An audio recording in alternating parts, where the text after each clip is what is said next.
Bem-vindos. Saúde no topo da atualidade, quando já passam cerca de um mês desde que foram anunciados os primeiros casos de gripe H1N1 no país. A nossa equipa voltou a passar pelos hospitais hoje em busca de novos dados e retratou mais uma vez os níveis de prevenção no meio social. Desde que foi anunciada oficialmente pelo Ministério da Saúde, em julho deste ano, o conhecido vírus da gripe H1N1, que até as últimas estatísticas divulgadas registaram 12 casos, instaurou o sentimento de preocupação no meio social. Mas a boa notícia, segundo o médico especialista em saúde pública, Jeremias Augustinho, é que o estado atual do vírus não constitui, por esta altura, uma ameaça à saúde pública. Um facto importante é que, a nível das unidades de saúde, principalmente aquelas que mantemos um contacto de mais proximidade, não têm observado casos suspeitos. Os casos suspeitos, alguns que determinadas unidades têm identificado, são casos assintomáticos, principalmente de pessoas com um quadro muito semelhante ao da gripe comum. Aliás, é difícil, na prática clínica, separar os sinais e sintomas da gripe comum pelo vírus da gripe H1N1. Então, o que nos transmite uma certa tranquilidade em relação à doença a nível do nosso país. Com o surgimento do surto, as autoridades sanitárias ativaram o plano de contingência para a prevenção da doença, através do reforço à vigilância epidemiológica e laboratorial de casos suspeitos nas unidades sanitárias para o monitoramento e evolução, de formas a evitar a propagação da doença. Vale recordar que até 2010, quando a Organização Mundial da Saúde havia anunciado o fim da pandemia do vírus da gripe H1N1, a doença tinha ceifado mais de 18 mil vidas em 214 países e territórios. Segundo o médico, atualmente o continente africano possui uma cifra reduzida de propagação do vírus comparado aos demais continentes. O vírus está a ter o mesmo comportamento benigno, não só a nível da SADC, mas mesmo também a nível da África Ocidental. O comportamento está a ser exatamente o mesmo. Um número reduzido de casos. O continente asiático americano continua a ter alguns casos, mas o continente africano, segundo os últimos dados do próprio Secretariado da Organização Mundial da Saúde para a África, nós temos um número muito reduzido de casos. Apesar de considerado estável, as medidas preventivas não devem ser descartadas, como é, por exemplo, o hábito frequente da lavagem das mãos. Para situações como a nossa, a prevenção é sempre melhor do que a busca pela cura, porque a prevenção depende do próprio cidadão, mas a cura depende de outros cidadãos, de unidades de saúde e de profissionais de saúde. Então a recomendação continua a ser exatamente as mesmas, e que nós temos que levar para a vida, que é termos o hábito da lavagem frequente das mãos, sempre que estivermos perante um quadro, uma doença do foro respiratório, uma gripe, um resfriado, fazermos o uso da máscara para impedirmos a contaminação de outras pessoas que estão próximo de nós. Em destaque ainda nesta edição, urbanização Nova Vida, imagem atual da zona que já esteve entre os melhores postais da capital. Também hoje, para acompanhar escolas de Luanda, movimentação no último dia de inscrições para o ensino médio. Corrida para o ensino superior em Cabinda, sede registra pouca adesão de candidatos. Dinâmica e visitas no segundo dia da Feira de Municípios e Cidades de Angola. Ponto de situação dos projetos direcionados para o combate aos efeitos da seca no Cunene. Na reportagem da semana, criança, histórias e casos preocupantes que marcam diariamente as ruas de Luanda.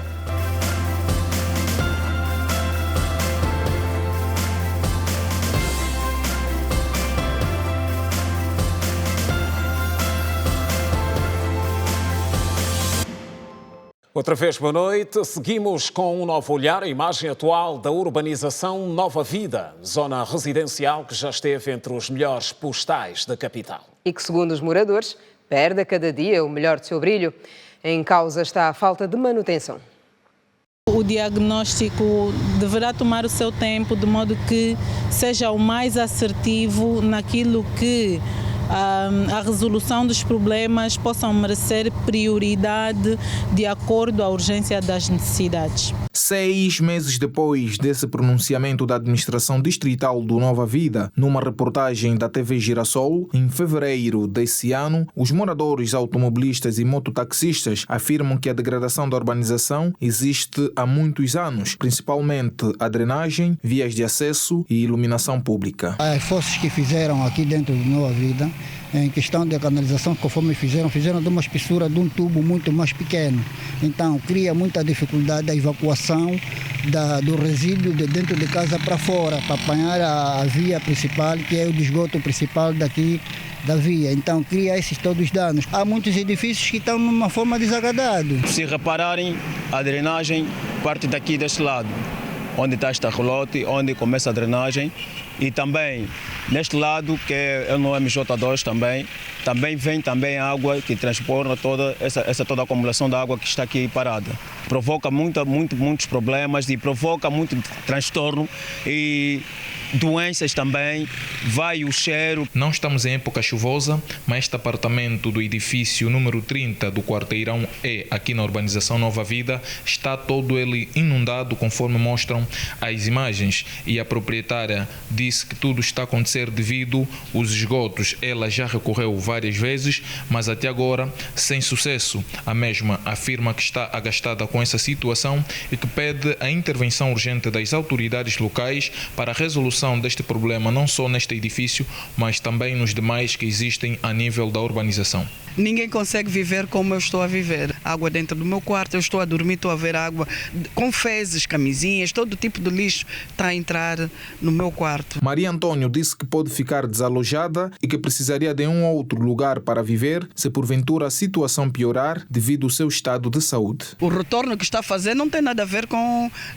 as puxadas que os donos das casas fizeram, não tem nada a ver. A administração tem que fazer manutenção, buscar tempo próprio para fazer manutenção nesses coletores. Os mototaxistas e automobilistas afirmam que tem sido muito difícil circular no Nova Vida. Estamos a falar nomeadamente das estradas, não é? Nota-se claramente alguma má qualidade, sobretudo nós, os mototaxistas que circulamos todos os dias, temos estado a encontrar dificuldade porque há muita estrada esburacada e muitas das vezes quando vem fazer uma intervenção, a qualidade não é aquela que se deseja. É importante também que haja melhoria naquilo que é a iluminação pública, sobretudo nas horas noturnas. Está para ter mesmo carro aqui nesse troço do projeto. Há tempo vieram raspar um bocadito, com a chuva só piorou a situação. E sobre essas preocupações, a administração municipal do Quilamba Quiache promete pronunciar-se na segunda-feira da próxima semana. Projeto que teve início em 2003, a urbanização Nova Vida, que tem mais de 6.000 apartamentos, além das vivendas, conta atualmente com mais de 7.000 moradores. Terminou hoje o período de inscrições para ingresso no ensino médio depois da prorrogação. A nível de Luanda, apesar da procura, o último dia foi marcado por uma movimentação razoável nas principais escolas. Durante a ronda que efetuamos na manhã desta sexta-feira, constatamos uma ligeira enchente nas escolas se comparada aos dias anteriores. Até por volta das 10h30, aqueles que se dirigiram ao Liceu Iné Garcia Neto, no intuito de realizar a inscrição, tiveram de aguardar por muito mais tempo para a recepção do RUP, referência única de pagamento ao Estado, para fazer assim o pagamento da inscrição. Cheguei aqui às 9h30 ou 40 minutos. Até agora nada. Disseram-nos que tem falhas dos sistemas. E agora estão a dizer-nos que irá determinar hoje, mas infelizmente com esta falha do sistema não sei como é que será. Numa situação como essa que sabemos que hoje é o último dia, não sei como é que se dará a solução, se todo mundo que está aqui vai conseguir fazer a inscrição, porque queremos meter aqui os nossos filhos, queremos que nossos filhos entrem e nessas condições não sabemos como é que fica. Tempos depois, regressamos ao liceu e nesta altura os candidatos já estavam a ser atendidos. Estes jovens falam da escolha do curso e da instituição. Vim fazer a inscrição no último dia porque por conta do certificado, lá no colégio onde eu estudei, estava a dar assim uma voltinha de certificado, consegui ontem só por volta das 14 horas, por isso que vim hoje. As escolas são muito boas, eu já tive pessoas que estudaram aqui. O curso que eu fiz no ensino médio foi análise clínica e eu gostei muito de fazer, só que eu pedi para os meus pais para trocar de curso, porque eu quero ser um juiz. Em busca de outras histórias, fomos até o Instituto Médio Politécnico Alda Lara. Aqui, a alegria no rosto dos jovens e adolescentes era visível por ainda chegarem a tempo de fazer a inscrição, mesmo estando no último dia. Fiz a inscrição aqui, eu vou seguir informática. Escolhi essa escola porque gostei da escola, eu sei que vai me ajudar consoante o tempo. Quero fazer eletricidade e instalações elétricas. Meu pai é eletricista, então senti-me incentivado a fazer isso. No primeiro dia tivemos mais ou menos uma procura de 200 candidatos, mas foi crescendo para... Temos nesse momento já aproximadamente mais de 4.000 alunos inscritos. Vamos formar 4 turmas de informática, 4 de construção civil, 4 de instalações elétricas e 4 de eletrônica e telecomunicação. No Liceu 22 de Novembro estão asseguradas 765 vagas para o próximo ano letivo. Naquela instituição, o processo de inscrições decorreu sem quaisquer sobressaltos, de acordo com a subdiretora pedagógica. A escola tem sensivelmente 765 vagas no cômodo geral, distribuído em 3 turnos nos 3 cursos. E ela está subdividida no curso de Ciências Econômicas e Jurídicas, vamos verificar, são 270 vagas. Para o curso de Ciências Físicas e Biológicas, 360, e o curso de Ciências Humanas, 135 vagas. Quem me indicou essa escola foi a minha prima. Ela disse que a escola é boa, tem ótimos professores, que a educação é fixe. Vim fazer inscrição para estudar nessa escola, para mim fazer o curso de Econômicas e Jurídicas. E continua em avaliação a proposta da ANEP apresentada ao Executivo relativa à possível subida do preço das propinas no ensino privado. Enquanto isso, segundo a associação, as escolas não estão autorizadas a aumentar os preços das propinas e dos emolumentos até que saia o decreto oficial. A ANEP considera que as instituições de ensino particular precisam sobreviver face à situação econômica que o país atravessa. São declarações do seu presidente à margem de uma audiência concedida pelo presidente da República aos representantes das associações empresariais na quinta-feira passada. Nós teremos uma atualização porque as instituições têm que sobreviver. Toda a gente percebe e acompanha a questão macroeconômica e obviamente que a macroeconomia, quando não vai bem, afeta todos os operadores econômicos e os colégios também são operadores econômicos, as pessoas não se podem esquecer disso. O Estado vai manter o regime de preços vigiados e enquanto mantiver este regime, obviamente que nós teremos autorizações administrativas. Contactado nesta tarde pela Rede Girassol por conta de uma suposta proibição do aumento da propina pelo Ministério da Educação, Antônio Pacavira revelou que a ANEP aguarda pelo decreto executivo que deverá orientar qual o caminho seguir em caso de aumento do valor da mensalidade. As escolas poderão fazê-lo até 20%. Sem gravar entrevista, Antônio Pacavira esclareceu também que, de momento, nenhuma escola está autorizada a subir o valor da propina. Enquanto isso, a ANEP aguarda por uma posição do governo. Na passada quinta-feira, o número 1 da ANEP explicou as modalidades e passos a ter em conta para o aumento da propina. E haverá um ajuste de propinas que deve estar balizado entre os 10% e 20%, dentro de um regime que pela primeira vez vai surgir, que é o da equidade econômica, ou seja, os colégios que mais cobram, ou seja, os mais caros, vão subir menos. Os colégios da classe A sobem menos, os da classe B subirão um pouco mais e as da classe C é que terão uma autorização que deve chegar então na ordem dos 20%. Vai-se procurar aqui manter um equilíbrio para não prejudicar as famílias, mas também para não prejudicar as instituições.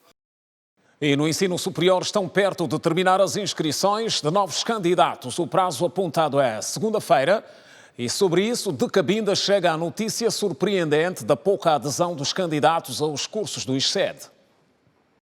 A direção do ICHET de Cabinda mostra-se preocupada com a fraca adesão dos candidatos nas vagas existentes. São mais de 800 vagas disponíveis. O número da procura continua sendo pouca. Segundo a direção do ICHET, este é o terceiro ano consecutivo que se vive o fenômeno de absentismo. O ICHET Cabinda tem 8 cursos diferenciados que oferece anualmente aos candidatos interessados. Apesar da fraca adesão, a nossa reportagem encontrou jovens interessados em estudar no ICHET. Biologia e instrução primária. Não está difícil, acredito. Estou muito expectante que vou conseguir. Vou me inscrever para o curso de língua portuguesa. Não digo assim que está difícil, está fácil mesmo porque não há muita gente aqui. Tenho aquela vontade e a esperança que vou conseguir. A vice-presidente do ICHET Cabinda, Mônica Jová, disse que a instituição tem vagas para todos os cursos. O grande problema está ligado com a situação das notas baixas dos candidatos, pelo que aproveitou a ocasião para apelar aos pais a fazerem maior acompanhamento da formação dos filhos. A concorrência para o acesso ao ensino superior começa lá na classe inicial. Desde lá, a família, nós temos dito isso aos microfones, que a família deve estar consciente, ir trabalhando com seu educando, para que este tenha visão de que é a formação, para que serve, como adquirir essa formação e uma formação de qualidade. O bom aluno não tem dificuldade, bastando ele ter a nota mínima de 12 exigida. As vagas estão aí, 810 vagas são muitas. Pouco a seguir para a jornada do Presidente da República. Trabalho intenso no interior do país, fora de Luanda, uma jornada que começou na Huila, terminou na província do Cunene. Onde o chefe de Estado começou por visitar o local das obras do Hospital Geral de Ongiva, projetado para ser uma das unidades de referência no sul do país. O novo Hospital Geral do Cunene conta com mais de 80% de execução física. Na manhã desta sexta-feira, recebeu a visita do Presidente da República, João Lourenço, que demoradamente percorreu os compartimentos desta estrutura de nível terciário. Para a comunidade local, este hospital, que terá uma capacidade de internamento de 220 camas, dará respostas às várias necessidades da população da província do Cunene relacionadas ao setor da saúde. Não vai trazer só essa capacidade de atendimento, mas também vai trazer consigo muitos outros serviços novos que antes não existiam aqui e que principalmente levavam a nossa população às vezes a mudar-se para outras províncias porque são doenças crônicas que exigem um tratamento contínuo, né? Como por exemplo o serviço de hemodiálise que nunca antes tivemos aqui na província. O Executivo garante que, em termos de financiamento, está tudo assegurado, o que está a permitir o curso normal dos acabamentos da estrutura física e a montagem dos vários aparelhos. Nesta altura, a província do Cunene tem quadros insuficientes no setor, situação que faz com que muitos pacientes desloquem-se para outras paragens do país. Porque nós vimos que na nossa província há falta de muitos hospitais e médicos para ajudar na saúde das pessoas. Por isso é que nós precisamos de essas vantagens, nós precisamos de mais hospitais para ajudar a saúde das pessoas. Muitas das vezes nós como munícipe temos ido procurar outros serviços na República Vizinha da Namíbia, no Lubango, em Benguela e outras províncias. Mas acredito que com esta nova infraestrutura, acredito que vai minimizar alguns constrangimentos que temos passado. Também como profissional isso está a ser muito bem feito com aqui apoio do governo e do Ministério, que é também aumentarmos também o número de médicos, o número de enfermeiros especializados para responderem à demanda, para depois não termos salas especializadas fechadas porque não existe esse profissional. Pretendemos trabalhar em conjunto para que o hospital tenha não só a infraestrutura, tenha os recursos humanos competentes, capacitados, que prestem um serviço humanizado, um serviço de qualidade e que tenhamos uma estrutura que responda às expectativas. A obra visitada hoje pelo chefe de Estado está avaliada em 52 milhões de euros, incluindo o apetrechamento. A sua inauguração está prevista para o primeiro trimestre de 2024. À margem da visita do Presidente da República, o encarregado da obra explicou que restam poucos trabalhos para concluir algumas partes da estrutura física. Estamos a avançar com as infraestruturas, estamos a avançar também com o arranjo exterior e estamos com um bom andamento dos trabalhos. Nesse momento estamos com um pessoal de 270 técnicos, desde nacionais e expatriados. A nova unidade sanitária vai prestar vários serviços como de pediatria, endoscopia, oftalmologia, pequenas cirurgias, urgência e psiquiatria.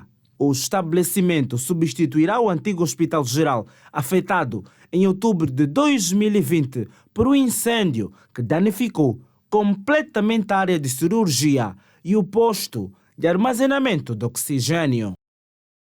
A agenda do Presidente da República no CUNEN esteve igualmente focada na constatação dos projetos direcionados para o combate aos efeitos da seca. Como é o caso da barragem do Calucuve, que está em construção no Rio Covelei, um ambicioso projeto estruturante de combate à seca, que está a um nível de execução de 23%.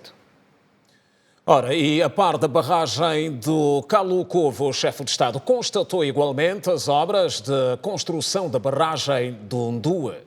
O projeto da barragem de Ndue, também alinhado ao combate à seca, está a ser edificado a partir do rio Caundo, com um nível de execução até o momento avaliado em 16%. A escassez de água, um dos grandes desafios para a sobrevivência humana e animal, sobretudo em zonas de prolongado período de estiagem, vai nos próximos tempos conhecer dias melhores na região sul do país. Uma das soluções para mitigar este problema é a construção de barragens para a retenção de água, o que já começa a se tornar cada vez mais real na província do Cunene. Teremos aqui grandes projetos estruturantes que vão mudar, em certa medida, a qualidade de vida das populações naquelas localidades, nomeadamente os municípios do Covelei, Quanhama, aqui o município de Ombanja e o Namaconde também já estão servidos. O projeto de construção da barragem de Ndue, quando concluído, vai beneficiar mais de 19 mil famílias e também 25 mil animais, propriamente o gado. Aqui, vários jovens conseguiram o seu primeiro emprego. Gostei muito de ter emprego, trabalhar nessa obra e gostaria para abrir mais as outras obras nas outras áreas para todos que não têm emprego. Esse não que nós queríamos mesmo. Homem sem trabalho não é homem. Então, o trabalho que nós procuramos, encontramos. Então, temos que ter força de trabalhar. Quem tiver precisar de emprego, aqui no Ndue está a chamar. Então, meus irmãos, deixa de linguiça. Aqui o trabalho está 24/24. Vamos trabalhar. Nós temos hoje em dia cerca de 550 trabalhadores angolanos e cerca de 120, 130 trabalhadores expatriados. O secretário de Estado para a Energia e Águas destacou o papel do líder do Executivo concernente ao programa de combate aos efeitos da seca no sul de Angola. Destacamos a prioridade que Vossa Excelência, Sr. Presidente da República, tem dado à execução dos projetos estruturantes destinados à região sul do país e não só, com o fito de eliminar vários problemas ainda vividos pelas populações e com ela reduzir as assimetrias rumo ao desenvolvimento da agricultura, fomento da industrialização do país e, consequentemente, a melhoria das condições de vida. Orçada em mais de 192 milhões de dólares, a barragem do Ndue, com cerca de 1.500 metros de comprimento, vai garantir a segurança alimentar através da promoção e do fortalecimento da agricultura de subsistência. Hoje, crianças na rua, histórias e casos preocupantes. Reportagem da semana, em destaque.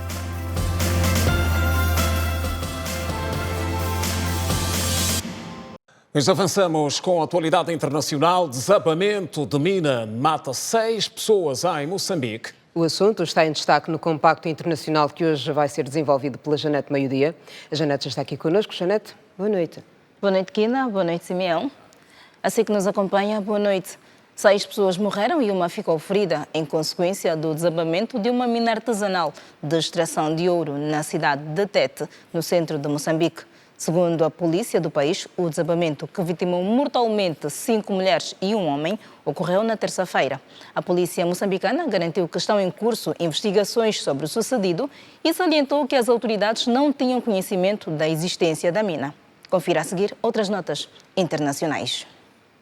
Os chefes de Estado-Maior da Comunidade Econômica dos Estados da África Ocidental, CEDEAO, vão reunir neste sábado em Accra, capital do Ghana, depois de os seus líderes terem decidido uma intervenção militar no Níger para restabelecer a ordem constitucional. Depois da reunião, os chefes de Estado-Maior irão informar aos seus líderes da CEDEAO sobre as melhores opções quanto à ativação e destacamento de forças militares para o Níger. A CEDEAO decidiu uma possível intervenção militar no Níger nesta quinta-feira, depois do golpe de Estado que depôs o presidente Mohamed Bazoum. A decisão mereceu a aprovação da Comissão da União Africana. Entretanto, a junta que lidera o Níger ameaçou matar Bazoum caso haja intervenção militar estrangeira no território nigerino.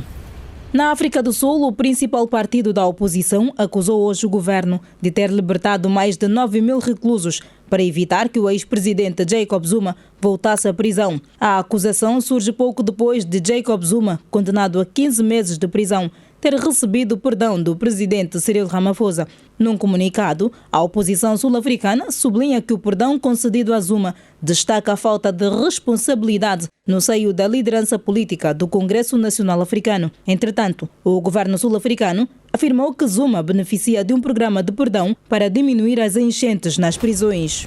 No Brasil, foi condenado a 329 anos o homem que matou 3 crianças e 2 professoras no ataque a uma creche. O crime aconteceu no estado brasileiro de Santa Catarina, quando o homem identificado como Fabiano Kipermay, de 20 anos, pulou o muro da creche e desferiu vários golpes às vítimas. A defesa de Fabiano alegou insanidade mental. No entanto, os jurados não aceitaram tal alegação. No Havaí, subiu para 55 o número de mortos em consequência dos incêndios do arquipélago, segundo o balanço das autoridades, que apontam a ilha do condado de Maui como a mais afetada. Além das mortes, milhares de pessoas ficaram desalojadas e autoridades internacionais indicam que cerca de 1.000 pessoas são dadas como desaparecidas.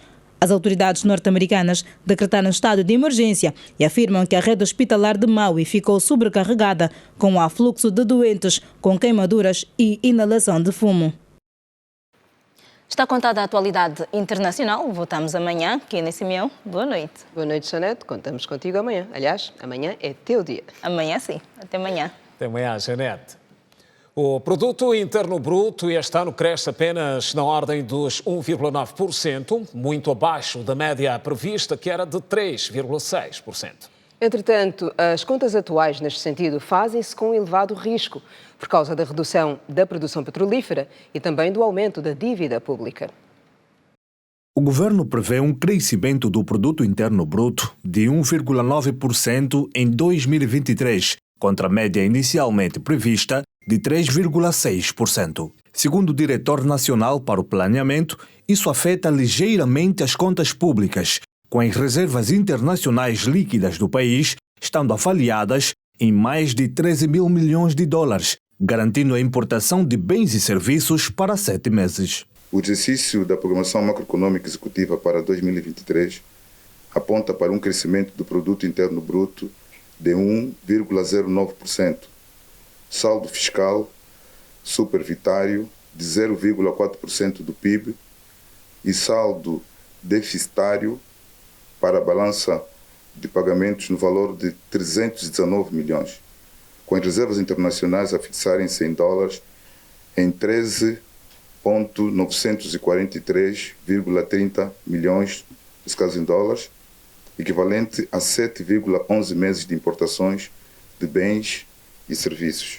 Álvaro David disse que ainda prevalecem elevados riscos ao desempenho macroeconômico devido à situação geopolítica atual, a redução da produção petrolífera e o aumento da dívida pública. Contudo, ainda prevalecem elevados riscos ao desempenho macroeconômico devido à situação geopolítica atual.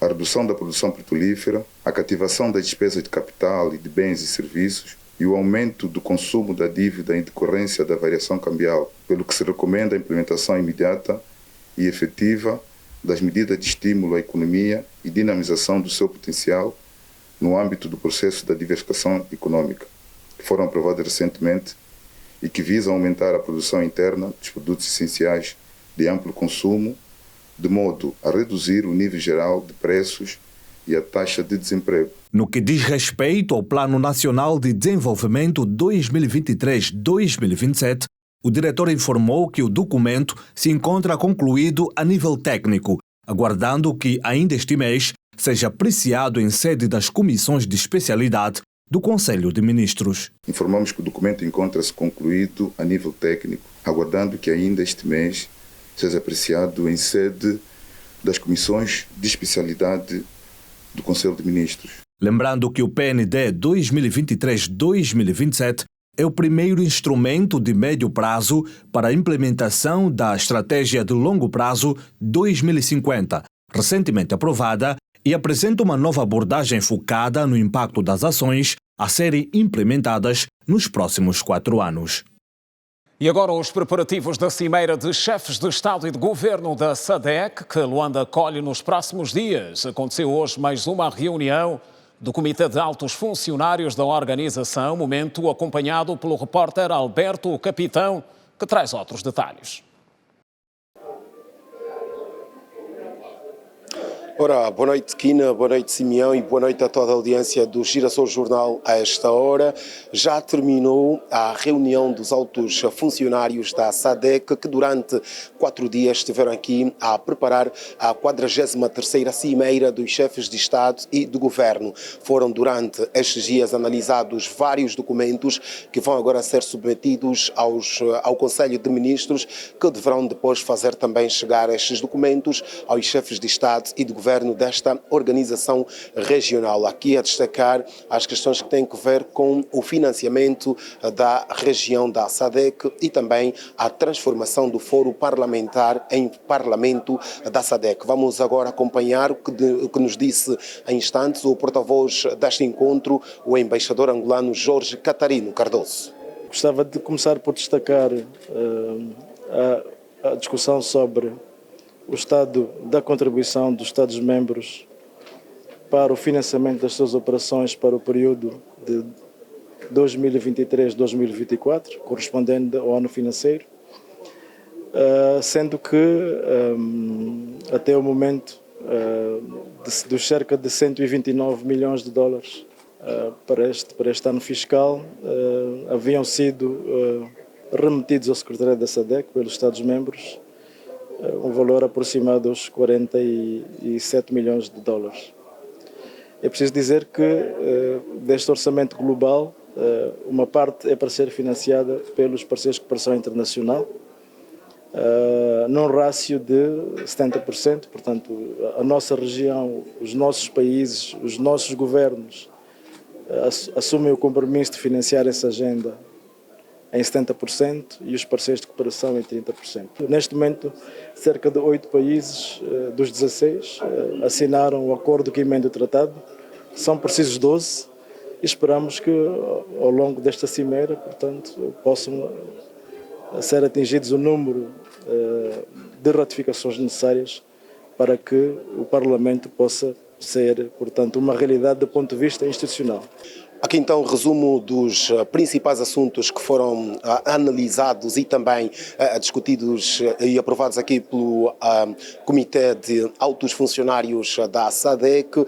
Estes documentos vão agora ser submetidos aos ministros, que deverão fazer chegar também aos chefes de Estado e de Governo da SADC, que vão estar reunidos no próximo dia 17 aqui em Luanda para a 43ª reunião ou 43ª Cimeira Cimeira dos chefes de Estado e de Governo desta organização regional que conta com 16 membros. A realçar que, por esta altura, já 8 países mostraram-se disponíveis em transformar o Fórum Parlamentar em Parlamento da SADC. Faltam, por esta altura, cerca de 4 votos, 4 países a concordar com esta iniciativa para que este projeto possa então avançar. De acordo com o que nos disse o porta-voz desta reunião, como disse o embaixador angolano Jorge Catarino Cardoso, as despedidas são do Pedro Borges, Josué Massuaco e Alberto Capitão.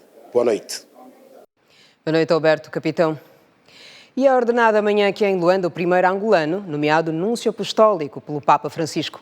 Para o efeito, está no país desde as primeiras horas de hoje o secretário de Estado do Vaticano. O secretário de Estado do Vaticano, que chegou às 8 horas na capital do país, foi recebido pelo ministro das Relações Exteriores de Angola, Tete António, e também pelos secretários de Estado. O número 2 do Vaticano vai presidir a missa de ordenação episcopal de Dom Germano Penemote, primeiro angolano nomeado núncio apostólico pelo Papa Francisco. Esta ordenação tiene una relación especial con Roma para la Iglesia Universal y también para este país. El hecho que un hijo de esta tierra ha sido nombrado representante del Papa en Pakistán. Dom Pietro Cardeal Parolin garantiu que o Papa Francisco tem em agenda uma visita a Angola. Los miembros del servicio diplomático de la Santa Sede trabajan por cierto tiempo, más o menos 20 años. Después de 20 años, si tienen, digamos, las características necesarias, si son dignos, si son aptos, son nombrados por el Papa sus representantes. Entonces, digamos que no hay tiempo exacto. El Papa está muy interesado en un eventual viaje a Angola.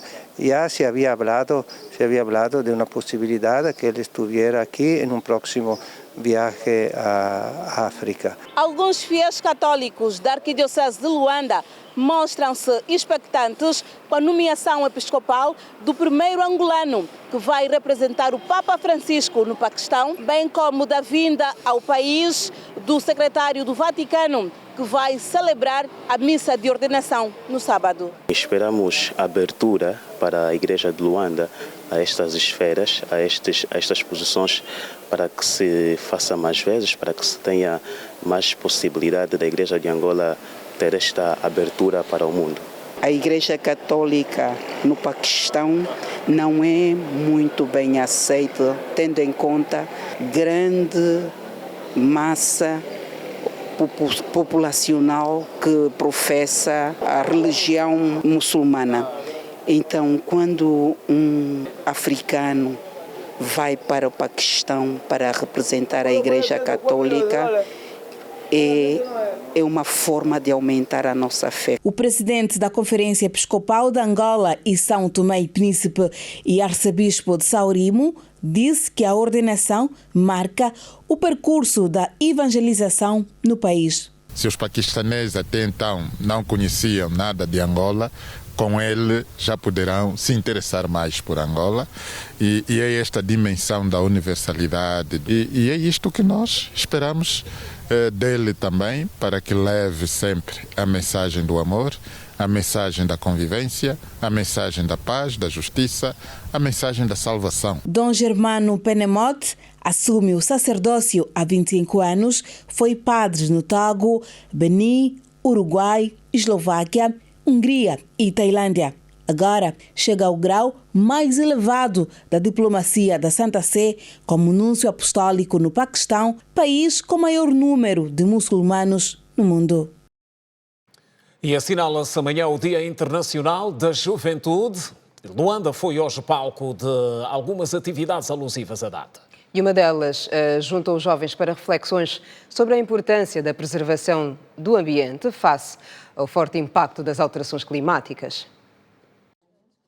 A situação do meio ambiente continua a ser uma preocupação mundial e Angola não está indiferente. Por isso mesmo, nesta sexta-feira, um grupo composto maioritariamente por jovens de vários estratos sociais reuniu para uma discussão voltada às competências verdes e ecológicas no contexto angolano e global, bem como os seus desafios e oportunidades. A atividade realizada pelo Unicef e PNUD visa celebrar o Dia Internacional da Juventude, assinalado anualmente a 12 de agosto em todo o mundo. As competências verdes são, de fato, um desafio para os dias que se seguem, porque sabemos que estamos numa época em que os efeitos das mudanças climáticas têm sido cada vez mais visíveis e, portanto, esta abordagem, essa capacitação ou esse incentivo, inclusive também aos jovens e às empresas, para que os meios possam adquirir e as mesmas possam,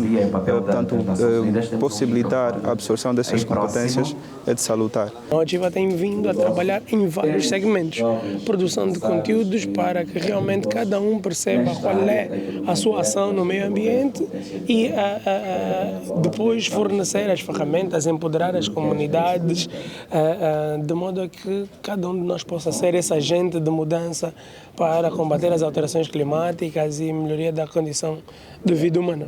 Com o objetivo de consciencializar sobre a prevenção do ambiente, a Eco Angola desenvolve um projeto voltado aos mais novos. Nesse momento, a Eco Angola está executando um projeto que é o Ecoeducando. Este mesmo projeto tem o objetivo de passar a educação ambiental aos professores do primeiro ciclo, com o objetivo de passar o conhecimento de educação ambiental aos nossos mais pequenos. Parte daquilo que são as alterações climáticas no seu todo, a própria má gestão de resíduos, a ausência da própria ética ambiental, tanto da população, são grandes desafios que nós temos a vencer nessa implementação da Estratégia Nacional de Educação Ambiental. Angola é um país que tem uma baixa emissão de gás de efeito estufa, mas também é muito afetada do efeito da mudança climática, com a seca, inundações, onda de calores, mas também no futuro. Por isso, para nós é um país muito importante, onde trabalhar, onde incluir competências verdes. Nestes 24 anos de festividades da juventude em todos os países, os jovens foram exortados a apostar no conhecimento. O jovem deve ser um partícipe do processo de desenvolvimento econômico do país. Deve ser um agente ativo e exemplar, com ideias e contribuições no processo da diversificação econômica, medida que está a impulsionar os setores da agricultura, da indústria, das pescas e do turismo, que irão garantir mais emprego para a nossa juventude. Atualmente, o mundo tem 1,2 mil milhões de jovens entre 15 aos 24 anos de idade. Hoje a reportagem da semana, mais um espaço que se abre para abordagem mais profunda de casos específicos que marcam o dia-a-dia no meio social. Hoje, especificamente, trazemos histórias e casos preocupantes que marcam diariamente as ruas de Luanda e que envolvem crianças.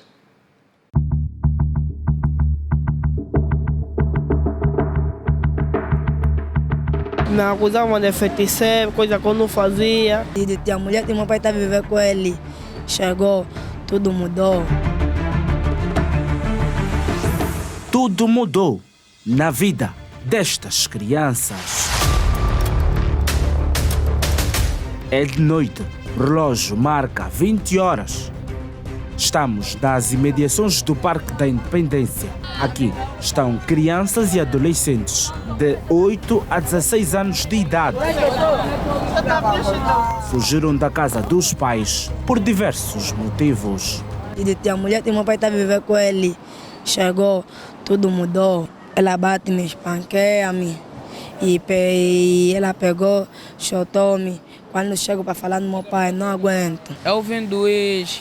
Antes que vim do ex, desde que a minha avó faleceu, minha avó já faleceu, desde que minha avó faleceu, eu moro na Samba.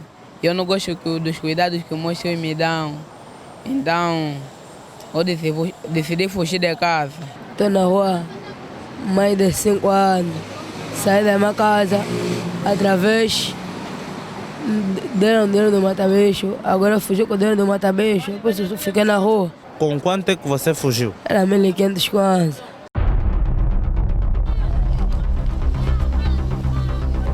Para muitos, esta é uma situação preocupante e reflete o estado da sociedade atual. Medidas urgentes são necessárias para resolver o problema. Com alguma dor nós ouvimos esses relatos. Quando uma criança é indefesa, quando uma criança não tem proteção, quem ele vai defender? Quem é o advogado dessas crianças? Nós hoje temos crianças na rua e de rua por negligência dos próprios progenitores. E a grande preocupação, muito recentemente, fez-se uma abordagem que tínhamos mais de 400 crianças na rua em cada período. Há alturas que elas desaparecem e voltam a aparecer. Para nós, ainda que fosse só uma criança, é preocupação do INAC velar para o bem-estar daquela criança. Estas crianças e adolescentes encontraram na rua o amparo que procuravam. Passam as noites em lugares diferentes, em companhia do cigarro e de outro tipo de drogas. É aqui onde estas crianças e adolescentes passam a noite. E quando o frio bate mais forte, a gasolina, conhecida também como jeta, é o único agasalho para estas crianças e adolescentes que vivem há mais de 5 anos nas ruas de Luanda. Eu me luto para deixar mais. Sempre que vejo o bidão de gasolina na minha frente, me dá vontade de chupar, voltar com alguém. Mas como chupo gasolina, o cheiro se passa, sinto que não aconteceu nada. Sinto tipo estou nas nuvens, não aconteceu nada, algo assim. Ali buscar não está morando nos Correios. Pagas quanto? Não pago, me dá de graça. Quem é que vos dá? É um moço mais velho. É que nos vende a gasolina e nós compramos nele e começamos a chupar. Vende a quanto? Vende a 100 kwanza, uma tampa de 60. Na ronda efetuada, encontramos crianças e adolescentes em vários pontos da cidade de Luanda, Gamec, Morro Bento, Nova Vida, supermercados, Cine Atlântico, Parque da Independência e outros lugares que servem de lar. Quem é indiferente ao sofrimento do seu irmão, na verdade está mais doente do que o seu próprio irmão. As nossas crianças refletem aquilo que vai ser o nosso país amanhã. Histórias que envolvem crianças e adolescentes nas ruas de Luanda. Reportagem do Custódio Jacinto na estreia da reportagem da semana. Será habitual a sexta-feira. E fechamos também, como é habitual, a sexta-feira com um cartaz na rede. E já está pronta a Luma Tamba com as sugestões para o seu fim de semana. Lu, boa noite, bem-vinda. Boa noite, Kina. Boa noite, roteiros desta semana. Olha que desta vez nós temos sugestões além fronteiras também. Interessante. Então vamos a isso. Boa noite a si que nos acompanha. Igualmente, vamos começar com o melhor que a música proporciona. A reunião dos cotas apresenta Dom Caetano num concerto ao vivo no domingo às 12 horas no projeto Quimia, no quilômetro 44, aqui em Luanda. Da música à literatura, o Movimento Literagres realiza amanhã o colóquio Papatela de Asas Abertas na União dos Escritores Angolanos às 10 horas. Uma bela oportunidade para aprender mais sobre este que é considerado um dos maiores prosadores de Angola. Mais um contributo para a historiografia literária. E seguimos com mais opções. Casal é a peça em cartaz para este fim de semana. Sábado e domingo em 2 sessões, às 19h15 e às 21h15 no Horizonte, em Zingambante. A farra de quintal do Picante homenageia os reis do Kizomba nos anos 80 e 90 em Portugal, concretamente na Fonte em Montijo, às 19h30. Se está em Portugal, já sabe, não pode perder esta oportunidade. E quem estiver em Recife, no Brasil, o país do samba, poderá acompanhar o show único de Roberto Carlos amanhã às 21h no Claxe Hall. Para quem não puder sair de casa, não se preocupa, fica o conselho de sempre. Permaneça com a nossa programação, porque teremos entretenimento, desporto e cinema. Por hoje é tudo. Temos encontro marcado na próxima sexta-feira. Até lá, mais Girassol, mais cultura. Termina aqui a edição de sexta-feira de Girassol Jornal. Obrigada pela companhia fiel de sempre. O jornal regressa amanhã, à mesma hora. Boa noite e bom fim de semana. Boa noite.